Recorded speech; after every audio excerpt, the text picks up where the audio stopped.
13쪽. 115쪽이 이 책의 끝인데요. 913쪽.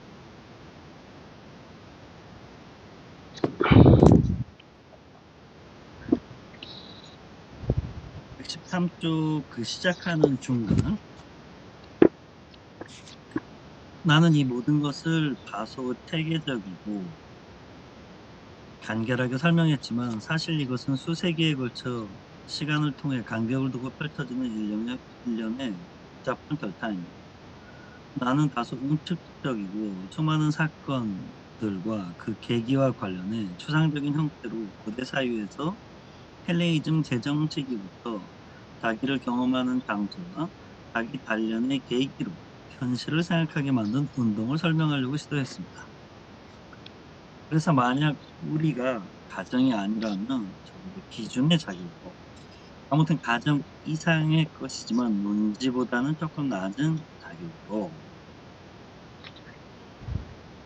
그리스 이래로 서구 사유에 존재하는 고유한 객관성이 무엇인지를 알기를 원한다면 고전기 그리스 사유를 특징짓는 어느 특정 순간과 상황에서 세계는 테χν의 삼관물이 되어버렸다고 생각할 필요가 있습니다.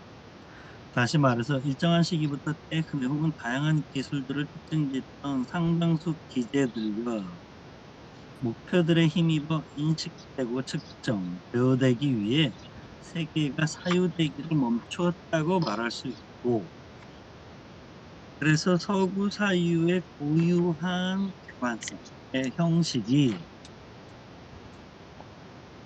특이해요. 왜냐하면 후쿠가 통찰을 통해서 객관성이란 단어를 여기서 딱 두 번만 쓰는 것 같아요. 그가 평생 동안 쓰고 말한 모든 책밖에 없어요. 객관성이라는 단어를 안 쓴단 말이에요. 그 사실은 이게 우리의 연구 대상 같은 의미이지, 후쿠의 세계에는 객관성이라는 게 없거든요. 이체주의자. 신이 죽었기 때문에 메타적인 유니버설의 차원이 없어요. 그러니까 이게 되게 복잡한 문제죠. 현대 철학의 보편성, 객관성이 과연 존재 가능한가? 문제는 현대 철학의 표준성이고. 자, 그래서 서구 사유의 고유한 객관성의 형식이 사유가 쇠퇴하여 세계가 테χν에 의해 고찰되고 조작되는 시기에 형성되었다고 말할 수 있을 겁니다. 즉, 서구 사유의 고유한 주체성의 형식이 근본적으로 무엇인지를 묻는다면 그것은 서구 사유의 고유한 객관성의 형식과 정반대 운동에 의해 구축되었다고 말할 수 있습니다. 이게 되게 복잡한 문제를 불러일으켜요. 왜냐하면 이게 원본 이 책의 원본에 466페이지거든요.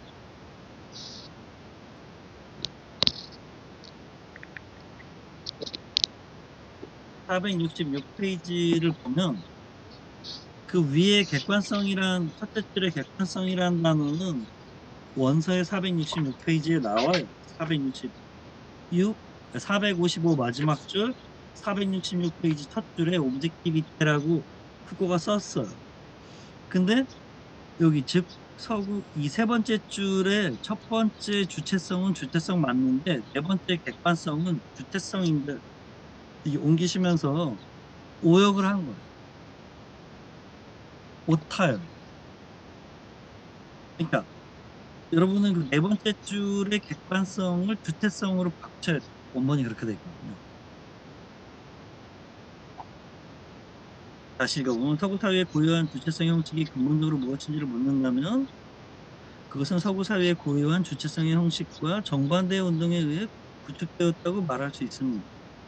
즉 요컨대 그것은 비오스, 생, 삶이 그리스 사회에 있어 요구하게 자신이었던 바, 즉 테크네의 상관물이기를 중단하고 자기 단련의 형식이 되어버린 순간 구축되었습니다.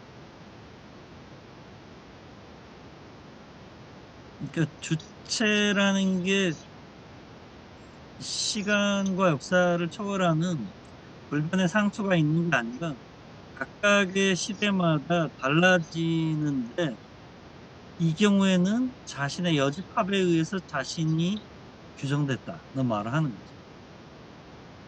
이전까지의 주체성에서는 그렇게 말할 수 없었는데 이 순간에는 자신이 아닌 것에 의해서 주체성이 새롭게 규정된다. 이런 말을 하는 거죠. 자, 우리의 삶 동안의 세계가 우리에게 즉각적으로 나타나는 방식을 의미하려 합니다. 그 다음, 비오스.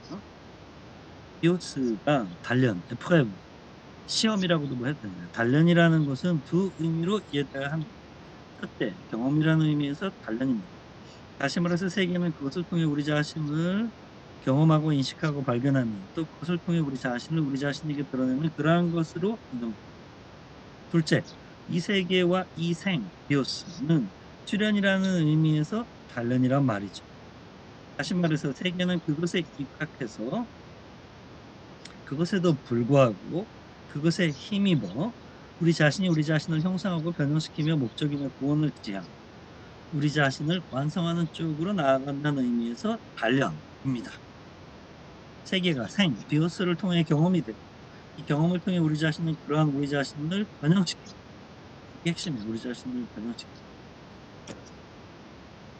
또는 historical formation of ourselves 우리 자신의 역사적 형성 과정을 분석하는데 그걸 해서 뭐 하려고 transformation of the self를 이루려고 나 자신의 변형을 이루려고 그 용어로 사용하면 지금까지 산 것과 어떻게 다르게 살 수 있고 지금까지 생각한 것과 어떻게 다르게 생각할 수 있는지 그 가능 조건, 그 자유를 추구하기 위해서 그래서 펑스 오토마 think differently 그 단어를 후코가 사용하거든요. 여기 펑스 오토마 자, 세계가 생을 통해 경험이 되고 이 경험을 통해 우리 자신을 변론시키고 우리 자신을 인식하며 알게 된다는 것은 즉 비오스, 생이, 테크네 다시 말해서 합리적이고 이성적이고 기술적인 기술의 대상이어야 한다는 고전기 그리스 사유와 관련해서 대단히 중요한 변형과 선동이라고 말할 수 있습니다. 따라서 서로 다른 시대에 서로 다른 방향에서 서로 다른 운동 속에서 두 절차가 교차하는 것을 볼 수 있습니다. 그런데 첫 번째 절차를 통해서 세계는 테크네를 통해 인식되기 위해 사유되기를 중단하고 두 번째 절차를 통해 비오스, 생은 단련, 경험, 수련의 상관물이 되기 위해 테크네의 대상이기를 중단합니다. 서양에서 철학에 제기되었던 물음 혹은 담론과 전통으로서의 철학에 대한 서구 사유의 도전의 근본 뿌리는 여기에 있습니다. 그 도전은 이렇게 정식화시켜 볼 수 있다는 거죠. 즉 테크네의 숙달과 연관된 지식의 대상으로서 부여되는 바가 어떻게 동시에 우리 자신인 주체의 진실이 드러나고 체험되며 어렵게 완수되는 장소가 될 수 있을까요? 즉 대상과 주체가 동시에 자기 자신이 자기 자신에 대해서 묻는 근데 이 단어가 정확히 후코가 말과사물에서 칸트가 새로 설립한 근대적 인간 초월적 선험적 이중체를 묘사할 때 주체인 동시에 대상이 자기 자신이 자기 자신에 대해서 묻는 이런 단어를 사용했거든요. 근데 이걸 칸트의 좁은 의미의 근대가 아니라 동시대로 해석해서 모든 이게 후코가 비판이란 무엇인가라는 1900 비판이란 무엇인가 8년인 것 같은데 그 미발표 그 글이 있어요. 그게 우리나라에 최강 선생님이 번역하셔서 조선 번역으로 나와 있죠.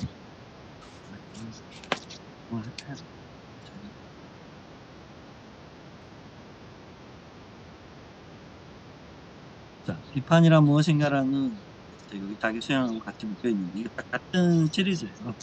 자기 자신에 관한 진실을 말해서 한영이 똑같은 동력에서 나왔는데 비판이란 무엇인가에서 그 얘기를 해요. 시대착오를 저지르지 않고 모든 시대가 자기 자신을 바라보는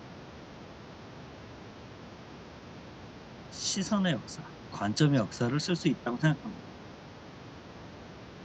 그러니까 저는 여러분들하고 동시대인이고 이순신 장군은 선조나 원균하고 동시대인이죠. 그리고 이제 개인을 이야기했지만 우리 모두는 오늘 우리 시대를 바라보는 관점이 있죠. 그러니까 해겔은 자기 시대가 인류 역사의 끝, 목적, 완성, 성숙 이런 식으로 봤죠. 근데 또 어떤 사람은 오늘 우리 2024년에 대한민국이 타락했다. 인류 역사의 궁극의 소돔과 고모라 이렇게 볼 수도 있겠죠. 그러니까 개인으로 다시 환원하면 주체 해석하기죠. 내가 나 자신을 어떻게 바라보는가의 역사를 쓸 수 있고 나 자신을 각자가 어떻게 바라보는가의 문화사, 개인사를 구성해 볼 수 있겠죠. 그리고 고려시대에 자기 자신을 바라본 방식과 조선시대 성리학의 자기 자신을 바라보는 방식, 고려시대에 불교가 들어오기 전에 자기 자신을 바라보는 방식이 다 다를 수가 있잖아요. 이걸 후코가 연구하는 거예요. 그걸 개인 단위로 할 수도 있고 집단 단위 혹은 문명 단위로 할 수도 있겠죠. 그래서 이 도전이 너무 중요한 거로 여기를 다시 읽어보죠. 때흔해의 숙달과 연관된 지식의 대상으로 보여되는 바가 어떻게 동체 우리 자신인 주체의 진실이 드러나고 체험되는 어렵게 완수되는 장소가 될 수 있을까? 어떻게? 때흔해의 숙달에 입각한 인식의 대상으로 보여되는 세계가 동체의 진실의 윤리적 주체인 자기 자신이 드러나고 체험되는 장소가 될 수 있을까요? 자, 질문들이 전부 다 어떻게로 돼 있죠? 이게 고고학의 대보학의 특징이에요. 어떻게? 뭐학이 아니라 how. 바로 이것이 서구 철학의 문제, 필로소피 옥시장탈의 문제. 어떻게 세계가 인식의 대상일 수 있으며 또 동시에 주체의 체험 장소인지와 테크네를 거치는 대상으로 세계를 자신에게 부여하는 인식 주체와 이 동일한 세계를 체험의 장소와는 완전히 다른 형식하에 자기에게 부여하는 자기 체험의 주체가 어떻게 있을 수 있는? 그러니까 인식의 주체가 있고 자기 체험의 주체가 있는 거예요. 지금 그 주체 해석학은 자기 체험의 주체를 분석하는 거죠. 또 서구 철학에 대한 도전이라고 하는데 해겔의 정신현상학이 이러한 철학이 정점에 있는지를 잘 이해할 수 있을 겁니다. 그러니까 해겔의 정신현상은 정신의 자기 전개, 실현으로 봤잖아요. 세계사. 그러니까 아리스토텔레스주의의 역사 철학 버전처럼 보이는데 자기를 바라보는 데카르트적 인식과 그 이전 고대 세계의 자기의 체험이 실현되는 장소로서의 세계라고 하는 이 두 나와 세계, 인식과 경험을 정신현상학이 그래서 근대 철학의 완성, 최종 버전, 근대 철학하면 세계 이렇게 말하는 거죠. 라고 부르는 거죠. 수고에는 후코가 말하기를 포기한 다음과 같은 한 구절이 있습니다. 계몽, 아프클레 홍이 남겨놓은 것, 정신현상이 절대로 남겨놓은 과업이 우리의 객관적인 지식체계가 무엇에 근거하는지를 묻는 일이라면 동시에 그것은 자기 경험의 양태가 어디에 근거하고 있는지에 대한 물음을 던지는 것이기도 합니다. 그러니까 자기 인식의 주체와 자기 그 체험의 주체가 분리되었었는데 해겔이 이거를 정반합으로 종합했다. 보이죠? 정신현상이 절대로 넘겨버리는 절대애로 넘겨버린 얘예요. 아시아 랍충 절대에 부여한 잊어버린. 자, 그 다음에 강의 기호는 우리가 읽었고, 그 뒤에 보면 강의 상황이 나오는데 이 편집을 같이 하기도 한 프레드릭 그로 교수가 썼는데 이거는 제가 강독을 다 못했죠. 프레드릭 그로 교수는 그 후쿠 서지학 연구에 표준을 제공하는 권위를 갖고 있는 학자예요.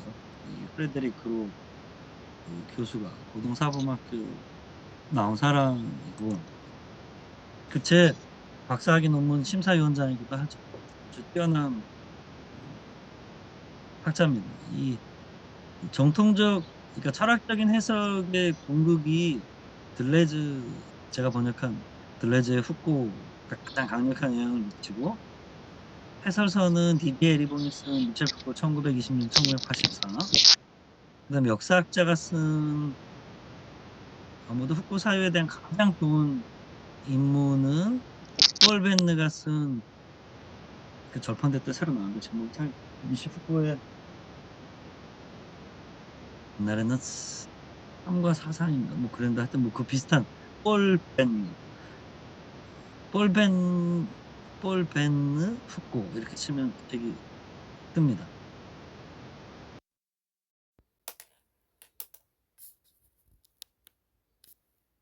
그리고 이 프레데릭 그로 교수가 쓴 미셸 푸코 크세즈 문고가 독일에 로르로가 있듯이 프랑스에는 크세즈 문고가 있는데 거기 미셸 푸코 편을 프레데릭 그로 교수가 썼어요. 이거 우리나라에 지금 배세진 선생님이 젊은 소장 푸코 연구자 학자인데 훌륭한 학자죠. 번역도 훌륭하고요. 이 책이 고급한 인문이에요. 가장 공부할 때 중요한 건 이 저번에도 보여드린 이 미셸 푸코, 그린비에서 나온 미셸 푸코 1926, 1914. 미셸 푸코를 중심으로 쓴 20세기 프랑스 유럽 지성사죠. 너무너무 잘 쓴 책이죠. 초보자와 전공자가 다 같이 보고 인용하고 배울 게 있는 좋은 책입니다. 그래서 거기 보면 이것으로 올해 강의는 마치기로 하죠. 이렇게 나오는데 우리 강의도 일단 제 강의는 마치고 한 10분, 20분 남았는데 여러분 질문이 있으시면 받아보도록 하죠. 네, 제 강의는 일단 마치도록 하겠습니다. 감사합니다. 질문이 있으시면 적어주셔도 되고 채팅창에 혹은 이야기를 해주셔도 됩니다.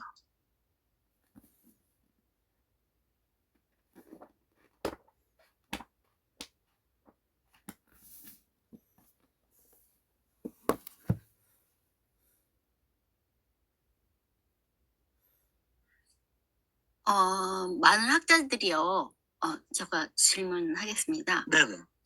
많은 학자들이 그 존재의 본질을 우리 인간이 뭐 칸트도 그랬지만 인식 불가능하다 이렇게 보거든요. 근데 푸코는 지금 이렇게 보면은 자기 인식을 통해서 인식 가능하다고 보는 건가요? 아주 좋은 질문 해주셨네요. 그러니까 칸트가 있다는 것은 알지만 무엇인가는 알 수 없다는 불가지론을 펼쳤는데 뭐 현대 와서는 그게 다른 이론도 있고 반박도 받고 하지만 같은 칸트는 그렇게 했는데 니체가 그런 논리로 가면 내용은 다양, 형식은 보편이라고 해서 그 보편적인 형식성만 우리가 얻을 수 있다고 순수이성 비판에서 말하는데 근데 그 물 자체라고 불리우는 어떤 X 그 X를 우리가 알려고 하면 물 자체는 다시 모른다고 해놓고 인식할 수 있다고 말하는 게 자기 내부에서 논리적 모순이 생기니 칸트 철학을 끝까지 밀고 나가면 칸트의 형식적 보편성 자체가 파괴되기 때문에 완벽한 불가지론이 되는 거죠. 모든 것에 대한.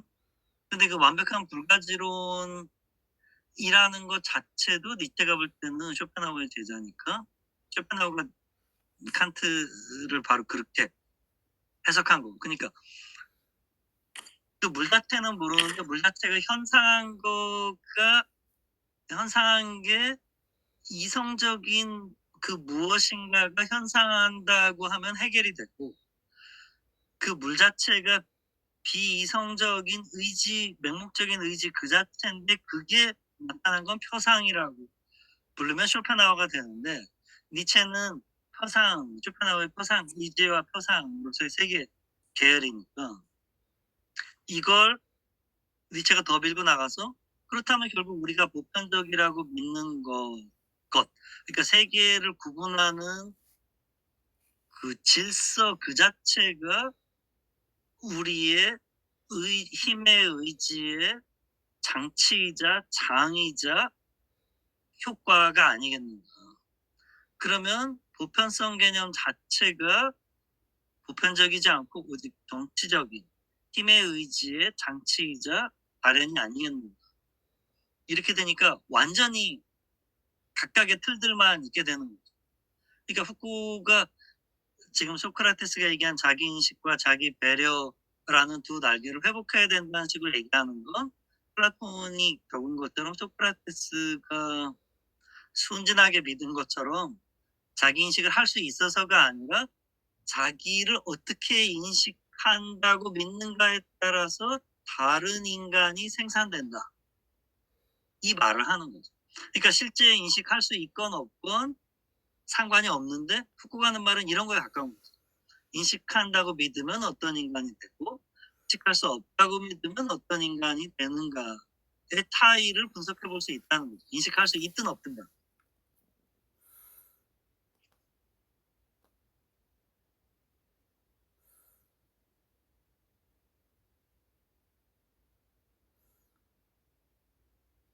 질문. 네. 그러니까 푸코의 이야기를 들어보면 우리가 자기 인식을 통해서 기억을 하고 또 명상을 하고 어떤 수련을 통해서 자기 자신으로 이렇게 본래적인 자아로 돌아가는, 그것이 자기를 보호의 하나의 기술인 것처럼 들리거든요. 그런데 락강의 이야기를 들어보면 락강은 처음부터 인간 주체가 결핍 그런 존재를 보고 있잖아요. 그러면 두 개가 서로 상충하고 있는데, 예컨대 푸코의 본래 자기 주체는 뭔가 이렇게 완전하고 흠이 없는 것 같고, 이 락강으로 가면 뭔가 부족하고 잃어버렸고 뭔가 소외되어 있고 그런 주체로 보이거든요. 이것을 어떻게 이해하면 좋을까요? 너무 좋은 질문 해주셨어요. 일단 후쿠는 찾아야 될 지금 인간 본성이 없다고 했잖아요. 그러니까 나의 본 모습 같은 게 없어요. 이 세상의 본질은 모르고요. 남는 건 뭐냐면 이 세상의 본질을 내가 뭐라고 생각하는 거, 혹은 이 세상의 본질을 내가 알 수 있다고 생각하는 거, 없다고 생각하는 거. 그러니까 당연히 후쿠는 니체주의자니까 둘 다 부정적 답이 나오는데, 그 본질이 있건 없건 알 수 있다고 생각하건 없다고 생각하건 완전히 다른 사람이 나오는 거죠. 그러니까 후쿠와 들레즈 둘 다 본질이 있어서 찾아가는 게 전혀 아니고 존재하지 않는 나를 발명하는 거예요. 어떻게? 둘 다 똑같은 얘기를 하죠. 들레즈는 아장스마, 후쿠는 꽁피규가스용 혹은 흐폴레마티자스용. 그러니까 들레즈는 재배치, 아장스망이라는 거를 쓰고, 후쿠는 재문제화라는 말을 쓰는 거죠. 그거를 현대화시켜서 미학적으로 말하는 게 랑쉐르가 감성의 분할, 감성의 재분할, 재구축을 말하는 거죠. 그러니까 존재하는 뭐를 발견하는 게 아니라, 들레즈와 후쿠 둘 다 반 락강주의자인데, 후쿠가 더 반 락강주의죠. 존재하는 무엇을 찾는 게 아니라 존재하지 않는 무엇을 발명하도록 세팅을 리셋하는 거예요. 그러니까 마르크스주의와 다른 게 해방이란 단어를 쓰지 않는 거죠. 해방이란 단어는 그 문제가 해결되면 나머지 적대적 모순의 주요 부분이 해결되면 나머지 비적대적 부분이나 종속적인 부분들이 따라서 해방된다고 생각하는데, 그거는 그렇지 않고 차이만 영원히 발생하기 때문에 진보도 없고 성숙도 없고 발전도 없고 태보도 없고 그냥 오로지 발을 이렇게 나가게 돼 있는 거죠. 근데 라칸 같은 경우에는 아까 말씀드린 그 코제브에 의해서 해석된 헤겔 이론을 받아들여서 사실은 저는 라칸의 이론이 결여의 존재론이라고 불러야 될 것처럼 보이는데 사실은 시니피앙의 의미 작용들만 있다는 거고 그 의미 작용에는 보편적인 메타적인 철학적인 게 없고 고정점만 어쨌든 병한다라고 돼 있잖아요. 그러니까 보편성이나 필연성이 없고 그렇게 하면 그렇게 된다.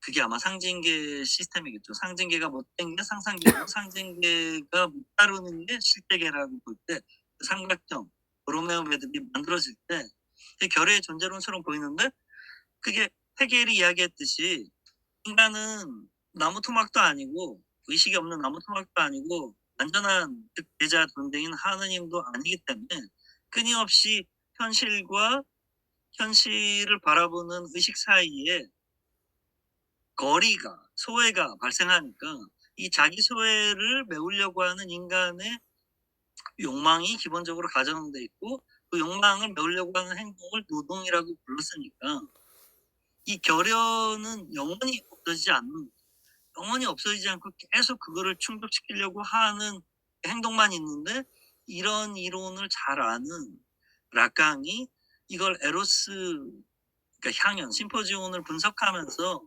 에로스가 중간자인데 풍요와 궁핍의 자식이다. 그래서 내가 만약 알무로 바꾸면 내가 안다면 나는 그것을 더 알려고 할 리가 없고 내가 모른다면 모른다는 사실도 모르기 때문에 나는 삶을 추구하지 않을 텐데 내가 모른다는 사실을 알 때 내가 알려고 하게 돼 있다 라는 식으로 말하는 거죠. 사랑도 내가 가진 걸 추구하는 게 아니라 못 가진 걸 추구하는 건데 못 가졌다는 사실 자체도 모른다면 추구하지도 않겠죠. 그러니까 못 가졌는데 못 가진 걸 알았을 때 그러니까 해결식으로 제가 볼 때는 소크라테스를 거꾸로 해석한 건데 이게 소시르나 프로이트의 구조적이나 정신분석 이론하고 결합시켜서 이거를 시니피안과 시니피의 이항 구조를 시니피 앙들의 작용만 남겨서 그 차이화만 무한 발생하게 만들어 놓은 거죠. 그러니까 이거는 라깡의 결의 존재론이라고 제가 말씀을 드렸지만 존재론이라고 부를 수가 없고 라깡의 결여의 차이의 생성론 그래서 차이화를 무한으로 강조하면 들레즈의 디퍼런시아시움 C를 쓰건 T를 쓰건 차이화의 존재론이 나오고 그거를 문제화로 계속 만들면 트랜스포메이션의 재문제화라는 후코가 나오게 되는 거겠죠. 복잡한 이야기라서 너무 장황하게 설명. 네. 그리고 아까 파레시아 부분에서 궁금한 게 있었는데요. 방금 말씀하신 것처럼 랑시에르의 그 감성의 분할에서 보면 말할 수 있는 자유, 그게 이제 말하자면 정치적인 주체로 이렇게 탄생을 하는 거잖아요. 그러면 푸코의 그 파레시아와 같은 맥락에서 이 랑시에르가 말을 하고 있는 것인지 또는 한편으로 이런 생각이 드는데 굉장히 위험스러운 거잖아요. 파리시아가 솔직하게 말하기니까 죽음을 각오하면서까지. 그런데 예를 들어서 스승의 파리시아는 어찌 보면 정당화되어 있는 것 같은데 반대편에 있는 일컨대 제자라고 하면 그들의 어떤 말하기는 정말 목숨을 내놓고 해야 될 상황일 텐데 이 파리시아가 그럼에도 불구하고 왜 강조가 되었을까? 이 부분이 좀 궁금합니다. 이 파레시아라는 건 어떤 파레시아? 스승의 파레시아 말고 제자의 파레시아의 경우 그것이 왜 중요하게 되었는지. 후코는 그 삐딱한 사상가죠. 그래서 스승의 파레시아와 제자의 파레시아가 둘 다 강조된 쌍이 있는데 나중에 발표한 그 책으로 죽기 전에 발표는 안 했고 이제 강연을 미국에서 하고 해서 그게 책으로 나오잖아요. 책으로 나온 게 몇 권이 지금 있는 건데 우리나라 이제 3분의 2 정도 번역됐죠. 조금 이렇게 더 번역돼야 되는데, 거기를 보면 후쿠가 압도적으로 피지도자, 약자의 파레시아를 강조해. 근데 그거는 후쿠 정치 철학의 기본적인 어떤 흐름, 모습하고 일치하죠. 어떻게 다스릴까가 아니라 어떻게 이런 식으로 다스림받지 않을까, 어떻게 교육할까가 아니라 어떻게 이런 식으로 교육당하지 않을까, 어떻게 사랑할까가 아니라 어떻게 이런 식으로 사랑받지 않을까 같은 구조로 전부 되어 있기 때문에, 파레시아에서도 진실을 말할 의무가 스승한테는 당연히 있지만, 제자 스승의 파레시아는 사실은 대통령의 파레시아와, 그러니까 옛날은 더하겠죠. 왕의 파레시아는 조금 이상하거나 해프닝이거나 멋있게 보일 수도 있는데, 충신의 파레시아는 사육신, 생육신처럼 되잖아요. 내부 고발자의 문제 같은 게 바로 그런 문제가 발생하는데, 후쿠는 사실은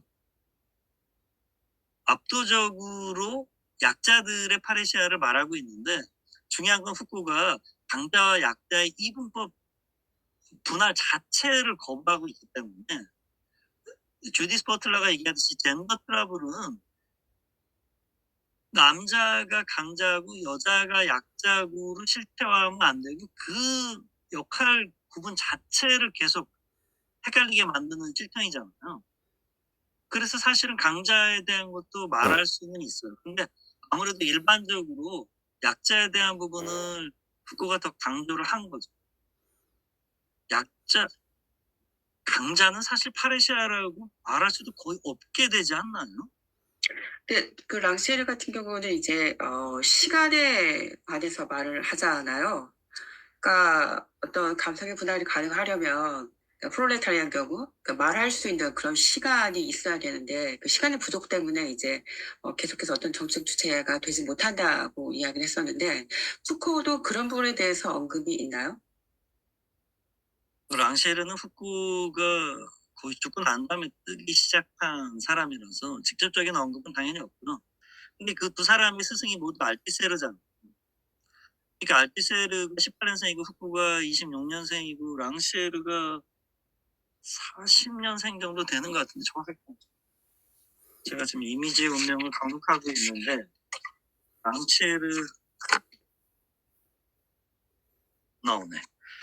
하여튼 그 나이 차이가 좀 40년생 맞네요. 40년생이잖아요. 그게 나이 차이가 꽤 난단 말이죠. 다 같은 고등사범학교 선후배들이. 그리고 알티세르가 공산주의자인데 이데올로기적 국가기구를 얘기하면서 이 기존의 혁명이 나지 않았던 이유가 막스 이론이 틀려서가 아니라 상부구조의 상대적인 다율성이 이 시대가 변화하면서 생겨났다. 그런 이야기를 하면서 그걸 분석하는 거잖아요.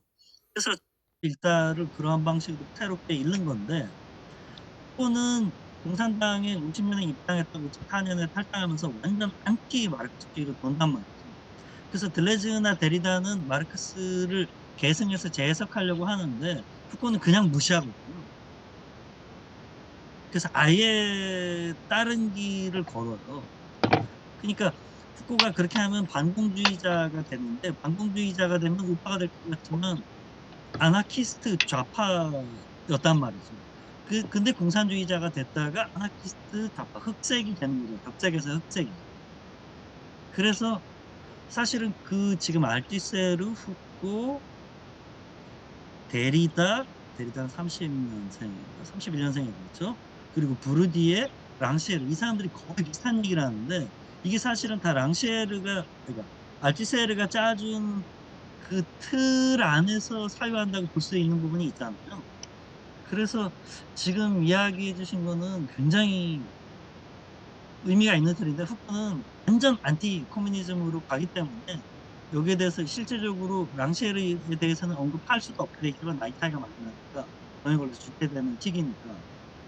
근데 만약에 살아 있었다 그래도 랑시에르의 감성의 분할이라는 것 자체는 얼마든지 긍정할 수 있지만, 거기서 이제 섬세하게 공산주의나 알티세르와의 이론과의 계승 관계나 그 부정하는 관계가 정확하게 어떻게 되는지는 일단 저는 모르고, 저는 우리 그 장태순 선생님께서 이거 잠깐 답을 해 주시면 되게 좋을 것 같은데 너무 감이라서. 저도 거기에 대해서 답하기는 좀 힘들 것 같습니다. 네. 저도 공부가 좀 더 필요할 것 같습니다. 네. 사실은 저도 저렇게 말씀드렸어야 되는데. 제가 얘기한 건 일반론이에요. 왜냐하면 후쿠오카 랑쉘에 대해서 얘기를 할 수가 없게 돼 있거든요, 생물론. 그래서 인제 사후적으로 지금처럼 말해 볼 수 있는 거죠. 그러니까 알티세르를 어떻게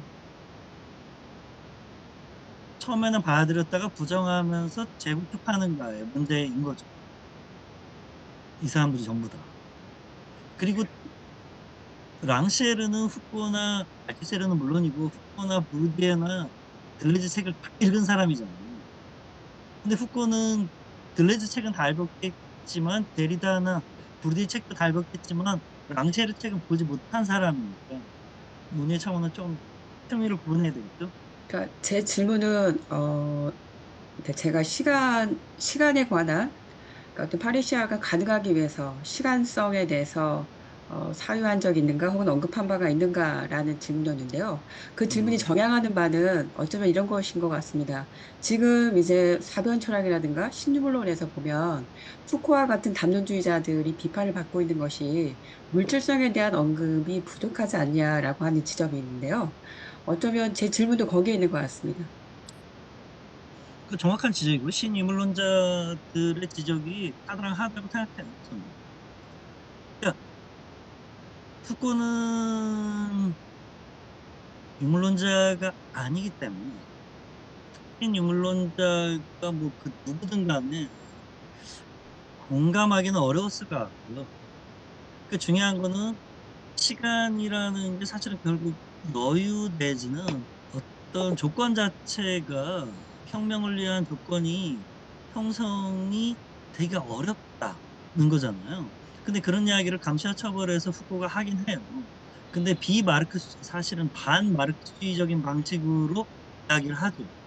신유물론 내에서도 마르크스주의와의 관계 설정 문제가 학자들마다 다 다르잖아요. 그래서 마르크스주의가 가까워질수록 후쿠하고 괜히 안 맞게 돼 있고 마르크스주의가 멀어질수록 후쿠하고 공통 분모를 찾기가 좀 더 쉽겠죠. 그 부분은 제가 그야말로 공부가 아직 성공치 못해서 감차 처벌과 그 책 제목이 뭐더라? 우리나라의 아이들 책 감옥에 관한 뭔데? 하여튼 푸꾸 감옥 이렇게 치면 그 책이 떠요. 이게 미국에서 한 특강인데 감차 처벌 내고 난 다음에 거기서 그런 문제들을 몇 개 다뤄. 왜 그 피지배자들에게선 혁명 이론이 나오지 않고 혁명이 즉각적으로 일어나지 않고 오히려 보수화 내지는 반동화되는가. 물론 보수나 반동 같은 단어는 후쿠는 쓰지 않아요. 마르크스 용어로부터 완전 탈피해서 다른 식으로 설명하려고 하기 때문에.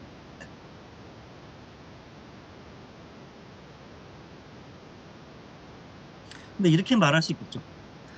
헤겔, 마르크스, 니체, 후쿠오, 들레즈의 공통점은 관념이 이렇게 돼서 저렇게 된다도 아주 없진 않지만 후코는 마르크스주의만큼이나 니체나 베버의 후예이기도 하기 때문에 네가 세상을 어떻게 담론하고 어떻게 뭐 물적 토대든 뭐든 간에 그런 어떤 사태를 어떻게 바라보는 관점, 태도에 의해서도 네가 생각보다 더 많이 변화한다라는 관점을 가지고 있는 거죠. 그러니까 전통적인 마르크스주의자들이나 신유물론자들이 볼 때 전통적인 의미에서 신관념론 정도, 비마르크스주의적 네오마르크스주의 같은 이론을 뭔가 얘기하고 있는 것 같고 담론으로 이 세계가 어떻게 형성됐는지만 분석하면 마치 세계를 다른 식으로 보게 됐으니 세계를 다른 식으로 구축할 거다라고 담론에서 시작해서 담론으로 끝나는 것처럼 후코가 이야기한 걸로 보일 수 있죠. 그래서 그거는 제가 전공하기 때문에 뭐 디펜스를 하려고 할 수도 있겠지만 그렇게 디펜스를 하기보다는 그게 후쿠 이론의 담론 이론의 장점이자 동시에 약한 고리일 수 있다는 걸 인정하고 그 부분을 듣고 배우는 게 더 좋은 것 같습니다. 제가 이런 말을 한 이유가 제가 박사학위 논문을 발표할 때 프레데릭 그로 교수가 심사위원장이었는데 2달 시간이 있잖아요. 그래서 이제 출력한 거를 그 제본을 해가지고 보내드렸어요. 그리고 2달 후에 박사 수트낭스 그 논문 심사를 하는데 제 책이 거의 다 떨어져서 거의 표지가 없어진 상태로 들고 왔어요. 그 2달 동안 너무 읽어가지고 그게 그래도 나름 뻣뻣한 종인데 그 표지가 다 너덜너덜해져 표지가 거의 없는 상태로 들고 갔더라고요. 그래서 그 시작할 때 엄청 긴장을 했죠. 근데 그분이 후쿠 뭐 프랑스 사람이고 후쿠에 대해서는 저보다 전체적으로는 저는 이제 심사를 받는 입장이고 그분이 이미 오래전에 학위를 받은 전문가니까 하겠지만 이 내가 논문 쓴 부분에 대해서만큼은 내가 더 잘한다라는 생각을 가지고 해서 뭐 성적도 좋게 나고 하여튼 통과가 됐어요.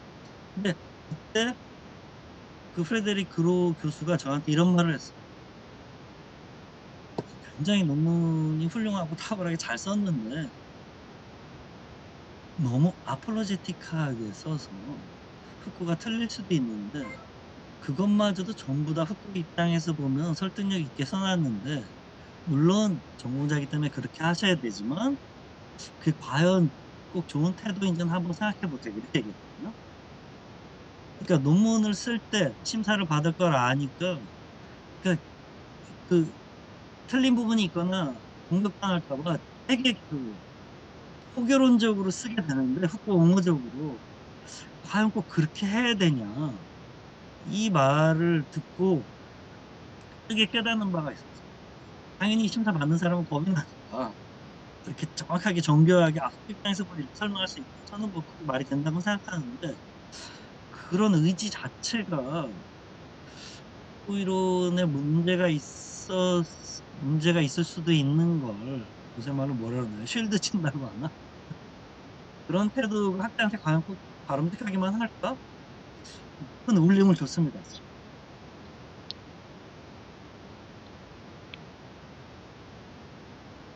그래서 신유물론자들의 후쿠에 대한 비판이나 공격은 뭐 후쿠 입장에서 얼마든지 디펜스를 또 하려면 할 수도 있겠지만 오히려 후쿠 이론을 더 풍부하게 하고 후쿠는 이미 죽었기 때문에 후쿠를 공부하는 우리한테 이런 측면 저런 측면을 양쪽 다 성실하게 본다는 조건 하에 더 깊이 있고 폭넓은 이론을 만드는 데 도움이 되지 않는가 그런 생각을 합니다.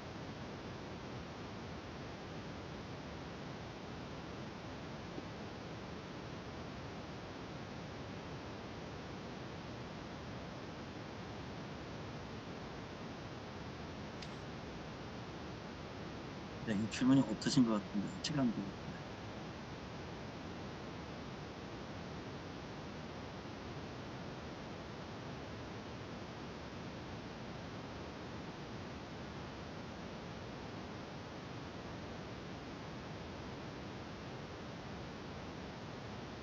예, 질문 없으시면 마무리해도 되지 않을까 싶은데요.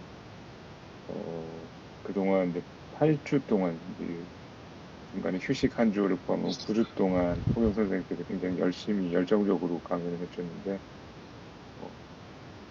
사실 월요일 오전 시간이고 참가하기 쉽지 않으실 텐데도 마지막까지 저희 예상보다는 굉장히 많은 분들이 참여해 주셨고요. 그리고 기록을 보니까 녹화 영상을 와서 봐주신 분들은 사실 여기 참여하신 분들보다 훨씬 많은 것 같습니다.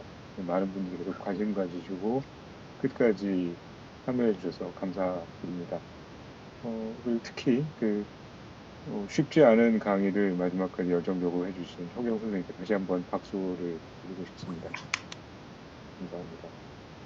네, 이것으로 2024년 2학기 고전 강독을 마무리하도록 하겠습니다. 참여해주신 모든 분들께 감사드립니다. 감사합니다. 감사합니다. 감사합니다. 고생하셨어요. 감사합니다. 예, 호영 선생님 정말 고생 많으셨습니다. 제가 늘 카메라 켜놓고 있지 못해서 좀 죄송했는데요. 아닙니다. 쭉 따라오고 있었습니다.